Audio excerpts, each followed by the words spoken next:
সেই রকম লক্ষ্য করে দেখবেন সারা পৃথিবীতে মানুষের যেমন টেনশন আছে, সেরকম সারা পৃথিবীতে যত পশু পাখি আছে তাদেরও জীবনে টেনশন আছে না দাদা? আছে কি না? আচ্ছা আচ্ছা, এবার আপনারা বলুন তো, সারা পৃথিবীতে যত পশু আছে সব থেকে বেশি টেনশন কোন পশুর? কার বেশি টেনশন? কার? কোন আগে মরিয়ালি যা মর, হ্যাঁ কুকুরের সব থেকে বেশি টেনশন। তাহলে বলবেন কেন সমুদা এত পশু থাকতে থাকতে কুকুরের টেনশন? তাহলে বলবেন যে সমুদা সারা পৃথিবীতে এত পশু থাকতে থাকতে কুকুরের টেনশন কেন? দাদা লক্ষ্য করে দেখবেন একটা কুকুর সকাল থেকে সন্ধে পর্যন্ত কতজনের কাছে মার খাচ্ছে, কত রকমের সব স্টাইলের মার। এখন তো 2025 দাদা, মার পাল্টিছে। কেউ লাঠি দিয়ে, আবার কেউ যেতে যেতে পায়ে, আবার কেউ ডোগা দিয়ে, অনেক ব্যাপার আছে। কিন্তু দাদা এই কুকুরের সব থেকে বেশি টেনশন কখন হয় জানেন? বলবেন কখন? দাদা এই কুকুরের সব থেকে বেশি টেনশন কখন হয়?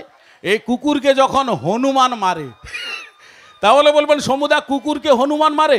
মারে মানে স্টাইলে মারে। বলবেন যে সমুদা হনুমানের আবার স্টাইল কি? দাদা লক্ষ্য করে দেখবেন হনুমান ছোট গাছে বসে লেজটাকে নাড়বে আর একবার ডাক দেবে, মুপ মুপ মুপ।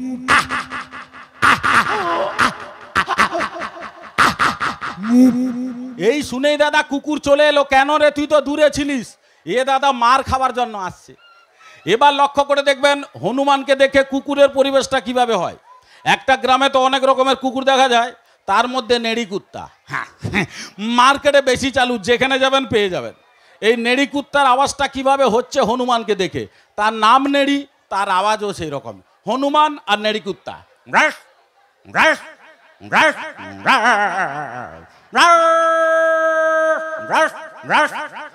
একটা জিনিস আপনারা খেয়াল করে দেখবেন, এ কুকুররা যখন ডাকে তাদের পিছন কিন্তু তালে তালে নড়ে। এটা জীবনে মিস্টেক করবে না। আমরা কথা বলতে বলতে মিস্টেক করতে পারি, কিন্তু কুকুরের তাল জীবনে মিস্টেক হবে না, ডাকলেই পিছন নড়বে। এটা একটা বিরাট ভগবানের একটা কায়দা কানুনের ব্যাপার। তাহলে বলবেন কিভাবে? কুকুর ডাকলেই পিছন নড়ছে এইভাবে, এটা জীবনে মিস্টেক করবে। আর একটা কুকুর আছে খুব রাগী, মোটা করে, রাস্তার টার্নিংয়ে শুয়ে থাকে। আমার বন্ধুরা অনেকে দেখে বলি এটা মনে ভিলেন কুত্তা, বেশ রাগী ঝাঁতো মাতা। তো সেই রাগী কুকুরের আওয়াজটা কিভাবে হচ্ছে হনুমানকে দেখে? রাগী কুত্তা, তার আওয়াজ আলাদা। হনুমান আর কুত্তা এ শুয়েছে এরকম দিকে,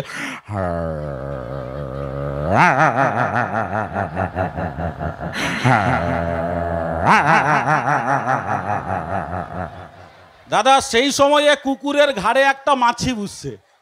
এবার কুকুর কনফিউজ যে হনুমান তাড়াবে না মাছি তাড়াবে। সেই পরিস্থিতিটা কিভাবে হচ্ছে দেখুন।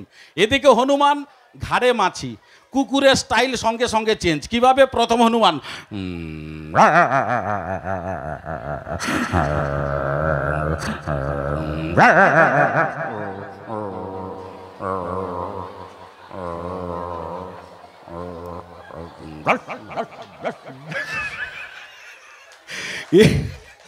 এই যে পরিস্থিতি, এগুলো সব দেখে হনুমান ভাবছে কুকুর যদি এরকম খেল দেখায় আমার অবস্থা খারাপ।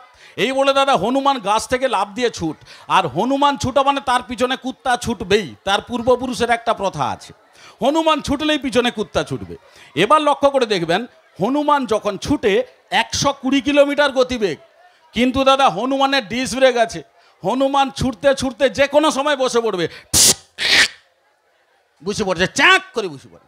কিন্তু দাদা এ কুত্তার কোনো ব্রেক নাই, এর পা স্লিপ করবে রানিং অবস্থায়, এক জায়গায় জীবনে দাঁড়াতে পারবে না। ওই ছুটতে ছুটতে যদি দাঁড়াবে ভাবে পা স্লিপ করবেই। এবার ঘটনাটা কি হচ্ছে? হনুমান ছুটছে পিছনে কুত্তা, হনুমান ছুটছে পিছনে কুত্তা, হনুমান ছুটছে পিছনে কুত্তা, হনুমান বসে পড়ছে, কুত্তার পা স্লিপ। এবার কুত্তা ঘুরছে, হনুমান কান পাঠায় ঠায়।